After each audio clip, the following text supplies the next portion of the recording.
de iniciar nuestra primera entrevista del día de hoy. Se trata de la transformación del sistema penitenciario en nuestro país. Es un tema digno de admiración a nivel nacional y por supuesto vamos a estar bien pendientes de estos temas. Lo va a conversar Merlin el día de hoy con la viceministra, que ya se encuentra en los estudios de Venezolana de Televisión para llevarnos toda la información. Merlin, cuéntanos. Así es, Verónica. Venezuela. Este tema siempre ha sido discutido y bien mediatizado por los medios internacionales y nacionales. Es por eso que nosotros tenemos a Marielis Valdés. Ella es viceministra de la Formación Educativa y Asuntos Sociales del Ministerio de Asuntos Penitenciarios. Bienvenida a la pauta de hoy. Gracias. Vamos a hablar un poco. Hay unas características de los nuevos centros penitenciarios. Explíquenos eso al país. Okay. Nosotros tenemos los centros penitenciarios que ya existían, absolutamente transformados ya en el 96%, con el último éxito del servicio penitenciario que la ministra logra la pacificación de la PGB y del internado judicial Los Pinos, se alcanzó ese porcentaje.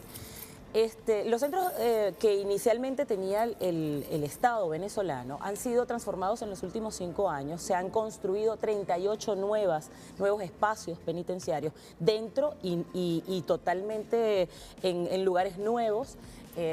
Para establecer lo que se ha llamado y se ha denominado el nuevo régimen penitenciario.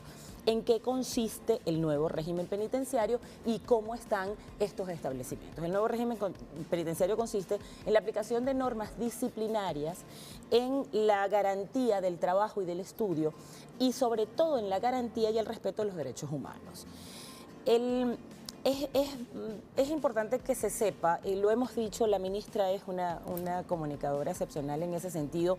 Nuestro problema está con la recepción mediática, por supuesto, de los medios privados y todo lo que la canalla mediática internacional se ocupa de ocultar, porque ya no pueden hacer otra cosa sino negar e invisibilizar lo que se ha hecho, ¿no?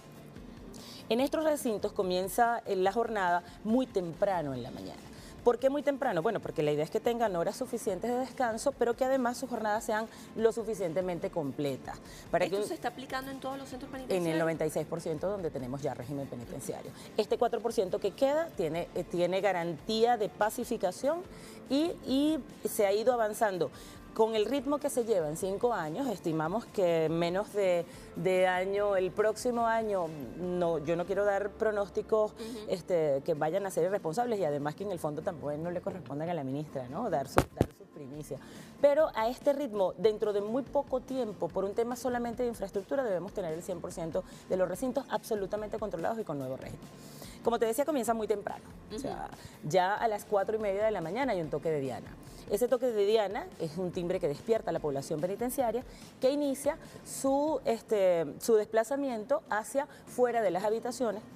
Estas habitaciones son requisadas, o sea, son revisadas por razones de seguridad a primera hora de la mañana.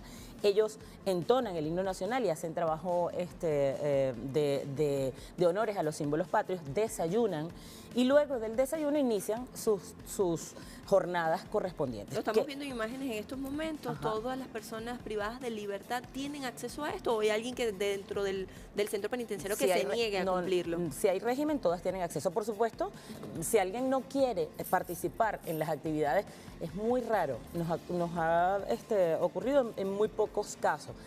Quedan dentro de sus celdas de reclusión. O sea, no hay eso no implica ningún castigo, ninguna sanción. Simplemente, si no participan dentro de los talleres de formación técnica, dentro del trabajo que deban realizar en las diferentes actividades, pues se quedan en sus centros de reclusión. Eso ocurre muy poco. Las personas que se encuentran en régimen están no solamente voluntariamente haciendo lo que se dispone en el nuevo sistema, sino que desean hacerlo. De verdad que es así. O sea, difícilmente alguien quiera quedarse en una habitación haciendo nada. ¿Qué sectores abarcamos? ¿Hay cultura, deporte, educación? ¿Qué tipo de sectores? Todos los que acabas de mencionar. En los privados de libertad tienen acceso a educación, la educación formal a través de las grandes misiones. Nosotros tenemos personas desde la misión Robinson, Rivas y Sucre. Nosotros solamente el año pasado graduamos más de 800 personas en las 3 etapas.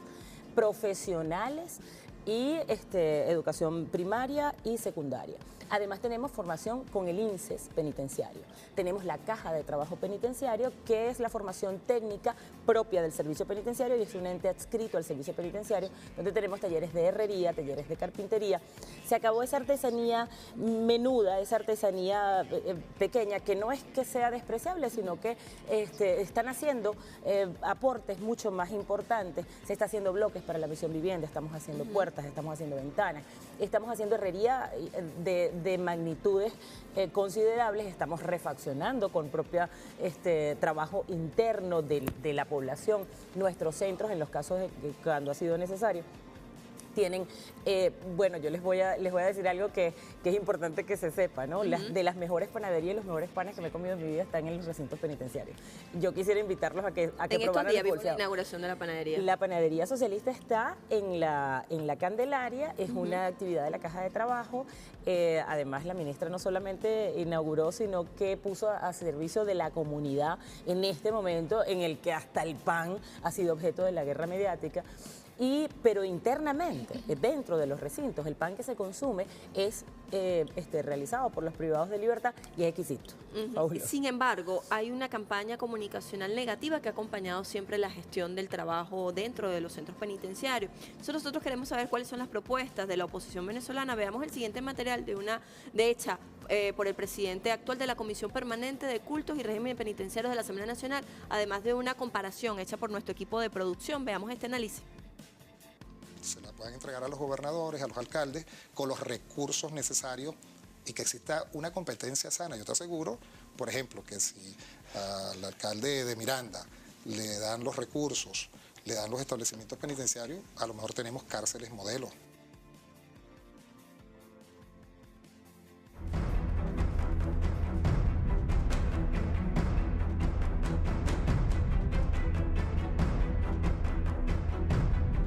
Nosotros fuimos en estos días, por ejemplo, a hacer un operativo en Chacao con el alcalde Ramón Muchacho y tiene un local para 36 personas y tenía en el momento 160. La gente duerme como en hamacas, en 4 líneas, en 4 hileras. Inmediatamente me comuniqué con la ministra, se dispuso de un dispositivo denominado Plan Cayapa y pudimos, de alguna manera, disminuir un poco la situación de hacinamiento allí.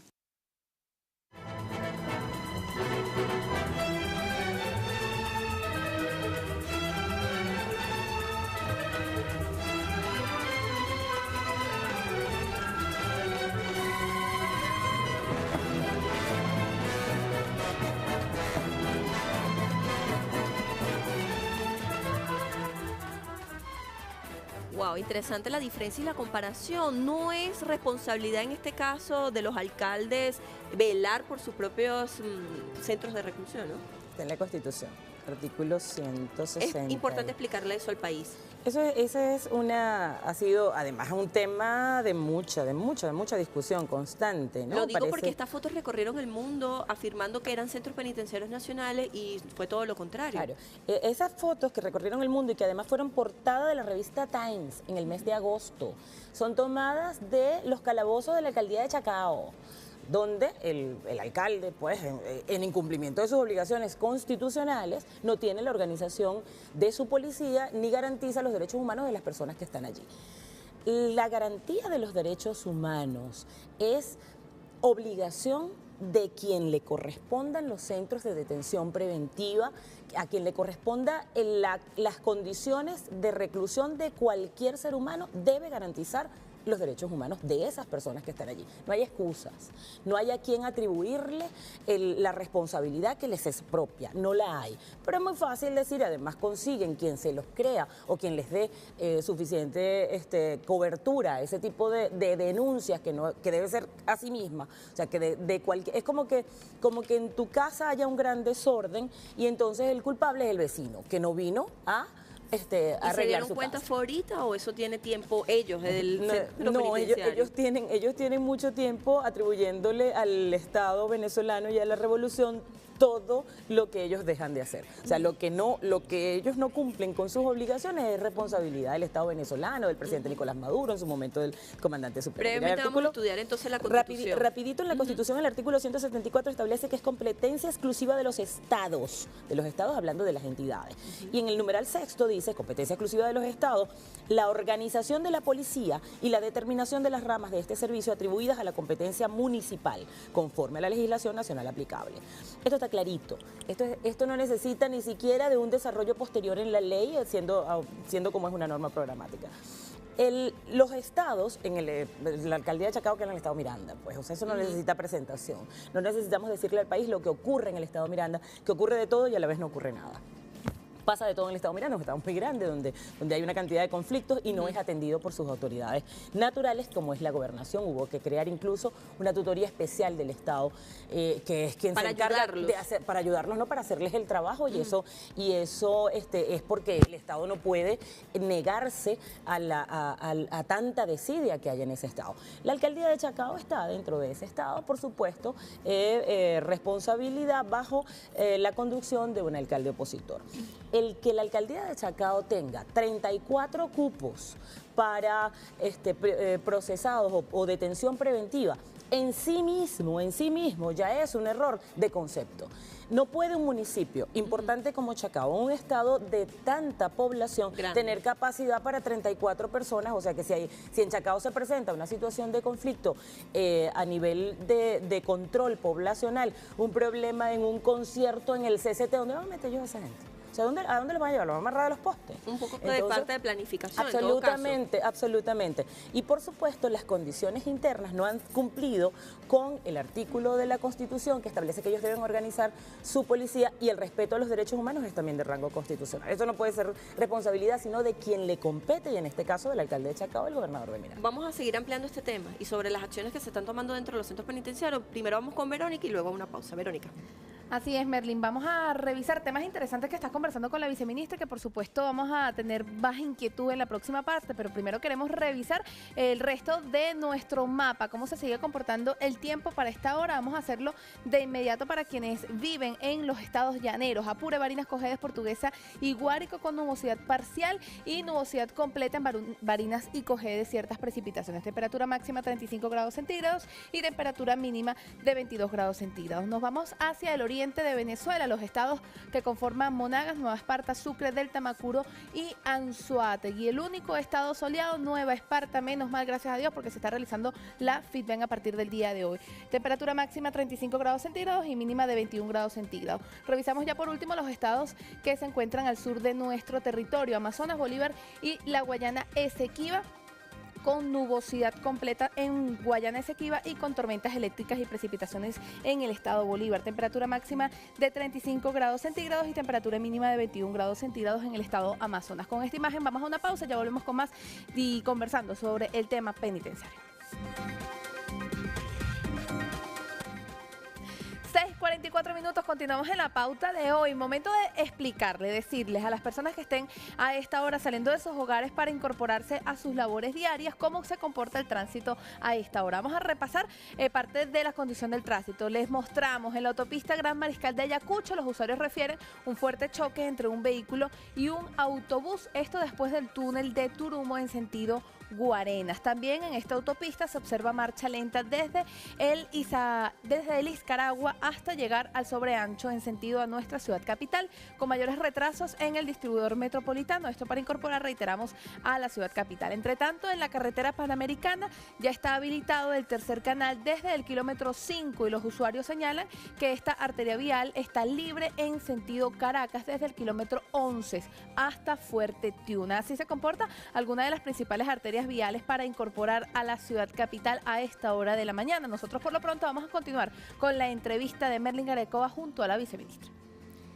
Así es, seguimos hablando con Marielis Valdés, viceministra de Formación Educativa y Asuntos Sociales del Ministerio de Asuntos Penitenciarios. Hablemos un poco de la intervención en los centros penitenciarios, ¿no? Porque se han realizado importantes últimamente. Sí, de atrás hacia adelante, por supuesto, la pacificación de la PGB, eso es un hecho histórico, eso es una situación que nadie pensaba que se iba a llevar a cabo como efectivamente ocurrió, sin que el Estado agrediese absolutamente a nadie, sin que, como decimos nosotros, sin disparar un tiro, ¿no? Entonces, eso era algo que parecía imposible. Se logra en un sistema que cree en la solución pacífica de los conflictos, con una mujer frente con mucha energía, pero con mucha paz y con mucha firmeza, con mucha decisión y sin arriesgar la vida de las personas que están allí, que es nuestra responsabilidad cuidar.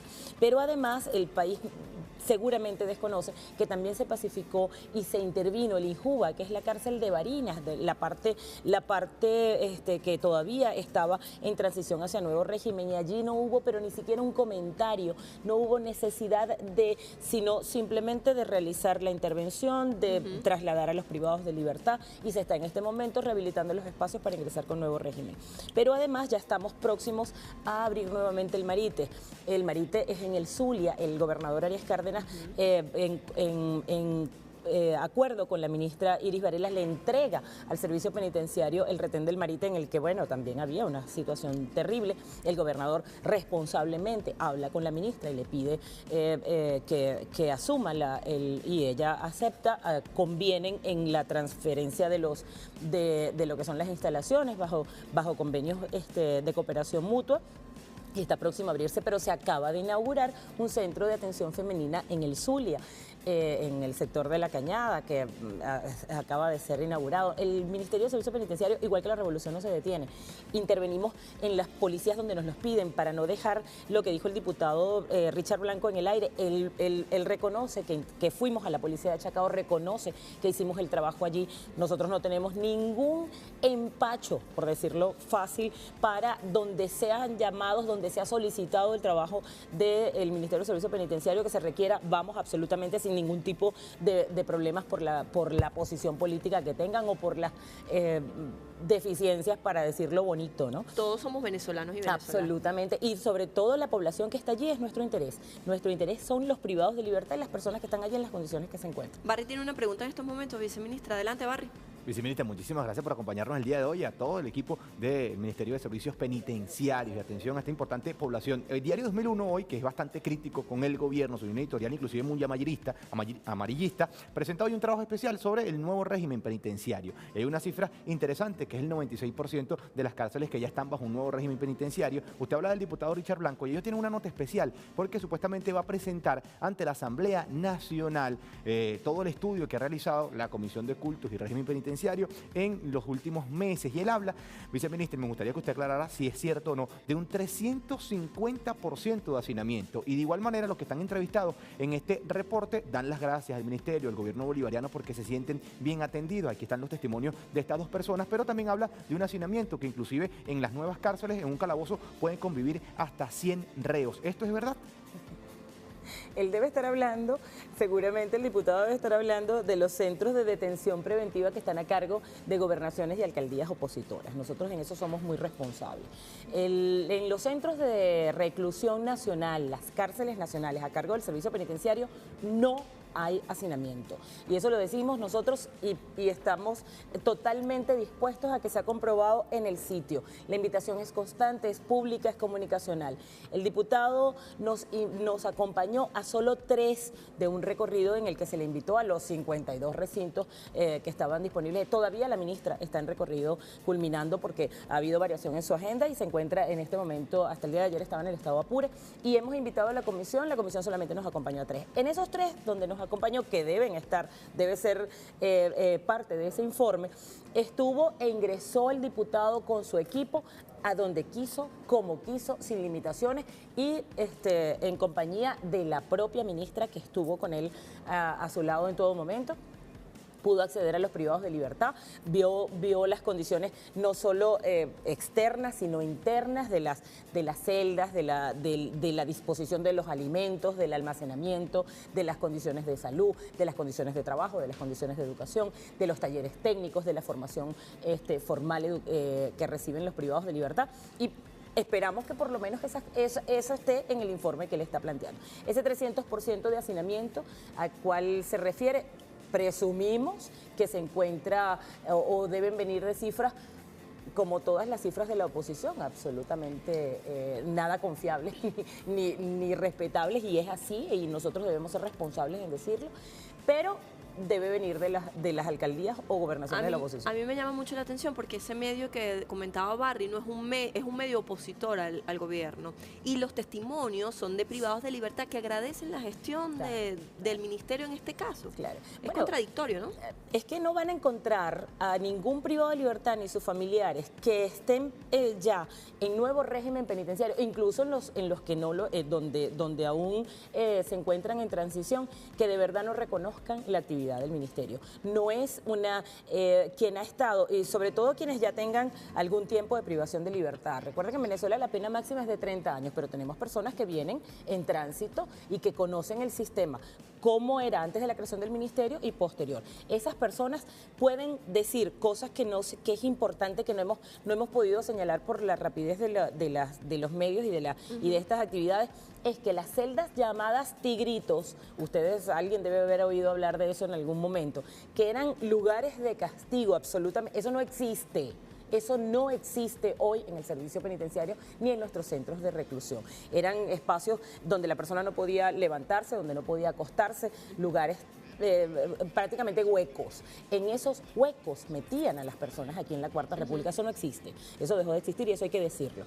Entonces, quienes vivieron esos horrores y quienes hoy pueden dormir en un recinto penitenciario y saber que van a amanecer vivos, completos, y que van a permanecer allí y que van a tener atención permanente en lo que a su situación jurídica, que es una de las que más a ellos, digamos, le dan importancia, que su familia va a ser atendida, que van a recibir del Estado la posibilidad de salir con una herramienta de vida. Pues por Dios, o sea, no solamente agradecen, sino que se encuentran completamente confiados en que ese tránsito va a modificar su realidad. Eso es así, nosotros lo decimos ya sin modestia, porque por trabajar y no querer ser jactanciosos, ellos han tomado la delantera mediática mintiendo. Y hablando de esa delantera mediática, Verónica Chacón hizo un repaso por las redes sociales sobre el tema. Vamos a ver qué encontró Verónica.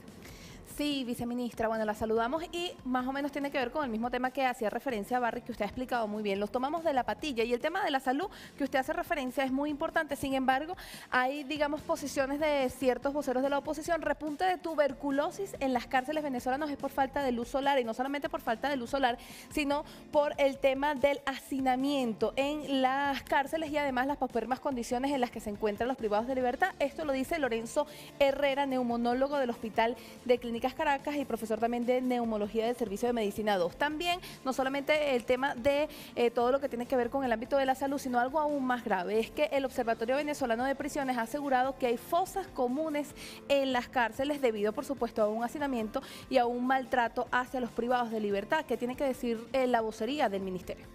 Bueno, comienzo por decir que difícilmente a este señor en el Hospital de Clínicas Caracas le debe haber llegado ningún privado de libertad con tuberculosis, ¿no? Eso lo dudo muchísimo. Ya por ahí ya no hay más nada que... Es absolutamente falso que no haya luz solar en las cárceles venezolanas. Ahí están. O sea, si ustedes pueden ver las imágenes, ellos tienen la mayoría de las actividades que realizan durante todo el día, y les expliqué que comienzan desde las muy tempranas horas de la mañana, desde las 4:30 de la mañana hasta las 6 de la tarde, son externas. O sea, están recibiendo actividad física en modalidad de orden cerrado, están recibiendo jornadas culturales, están participando en orquestas, están estudiando, están en talleres, los talleres están en galpones lo suficientemente abiertos y ventilados. Bueno, si ustedes ven el peso, la talla... Yo tengo aquí una chuleta, dice Festival de Danza Penitenciaria, Festival Nacional de la Voz Penitenciaria, Exposición de la Virgen de las Mercedes, Festival de Teatro Penitenciario, Juegos Nacionales Deportivos por la Libertad, Juegos Nacionales Sin Muros por la Paz, Juegos Deportivos en Centro de Atención a Adolescentes. Y todo eso que estás nombrando es en los últimos meses, ¿ok? Todo eso es la actividad anual, pero esto que acabas de nombrar en los últimos meses. Lo de las fosas comunes, bueno, Humberto Prado es experto. Las cosas que denuncia el Observatorio Venezolano de Prisiones son tan temerarias, que en cualquier momento Humberto Prado va a salir al mundo a decir que la viceministra de Asuntos Sociales mide 1,80 y tiene los ojos azules. Porque a más o menos en ese nivel de distorsión de la realidad, este señor observa ese observatorio de no sé cuáles prisiones, lleva además esa información al mundo. Este señor le hace mucho daño, no solo al servicio penitenciario. El servicio penitenciario no necesita de las opiniones de este señor para responderle o contestar, pero el mundo termina en algún momento, aquellos que no pueden escucharnos a nosotros creyéndole, porque él es pagado y tarifado por organismos internacionales que le permiten su presencia permanente en foros fuera del país, dañando a la República con información como esta. Eso es totalmente falso. ¿Qué nos falta por hacer, viceministra, en este área? Bueno, nos queda este 4% que está pendiente, que es un tema de infraestructura. Como te digo, el ministerio no se detiene, el ministerio está cada día avanzando. Nos falta por hacer, entregarle al país el 100% de las cárceles totalmente con nuevo régimen, y eso es un anuncio muy próximo. Está por inaugurarse y es una realidad. Esperemos contar con la presencia del presidente de la República, el Centro de Formación de Hombres Nuevos, El Libertador, en el estado Carabobo. Ese es uno de los éxitos para este año y uno de los logros importantes, porque es un lugar con muchas plazas de reclusión y sobre todo para procesados, en el tema de los desafíos hacia un sistema que complemente el tema de las policías. Nosotros, cada quien debe asumir la responsabilidad que tiene cuando tiene personas detenidas, debe atenderlas, debe generar condiciones de detención para un día, para 3, para 10, para meses. Deben haber condiciones de detención y esa es responsabilidad. Sin embargo, el ministerio está haciendo lo suyo. Estamos por inaugurar centros para procesados. Nos vamos sin ningún prurito a las policías a hacer operativos de atención y damos cupos. Más de 26.000 cupos se han dado este año de policías hacia centros. Nosotros aceptamos la invitación para llevar las cámaras venezolanas de televisión a ver este trabajo. Cada vez que quieran, cuando quieran, en un acuerdo con las autoridades, les abrimos las puertas de los recintos. El Canal 8 ha estado con nosotros, nos ha acompañado a hacer trabajos muy bonitos, pero esto tiene que ser constante. Esto tiene que ser todos los días para desmitificar y para desmontar tanta mentira y tanto atropello y tanta falsedad contra nuestro país. Viceministra, muchísimas gracias por compartir la mañana de hoy. Dimos bastante información en la pauta. Nosotros vamos a una breve pausa y enseguida con más información interesante. Quédense ahí con nosotros, ya venimos.